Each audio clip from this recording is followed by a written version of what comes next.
छत्रपती संभाजीनगर जिल्हा परिषद अध्यक्ष आणि उपाध्यक्ष निवडणुकीआधी ठाकरेंच्या शिवसेनेचे 2 सदस्य गायब आहेत। दोन्ही सदस्य भाजपच्या गोटात गेल्याची माहिती आहे। जिल्हा परिषद सदस्य संजय निकम आणि ललिता सोनावणे भाजपच्या गोटात गेल्याची माहिती आहे। दोन्ही शिवसेना एकत्र येण्याची चर्चा काल सुरू होती, मात्र गणित जुळत नसल्याने ती आता धूसर झालेली आहे। ठाकरेंची शिवसेना जिल्हा परिषद अध्यक्ष आणि उपाध्यक्ष पदाच्या निवडणुकीमध्ये बहिष्कार टाकण्याची शक्यता वर्तवली जाते। शिवसेना निवडणुकीवर बहिष्कार टाकण्याचा निर्णय घेऊ शकते, अशी देखील सूत्रांची माहिती आहे।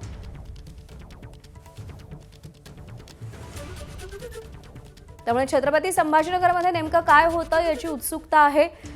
संभाजीनगरमध्ये दोन्ही शिवसेना एकत्र येण्याची शक्यता वर्तवली जात होती, पण आता संख्याबळाचं गणित जुळत नाहीये, त्यामुळे ती शक्यता धूसर झाली आहे। दुसरीकडे ठाकरे गटातले 2 नगरसेवक हे भाजपमध्ये गेल्याच्या चर्चांना सुरुवात झालेली आहे। संजय निकम आणि ललिता सोनावणे या भाजपमध्ये गेल्याची शक्यता वर्तवली जाते, तशी माहिती मिळते, त्यामुळे या निवडणुकीकडे लक्ष असेल।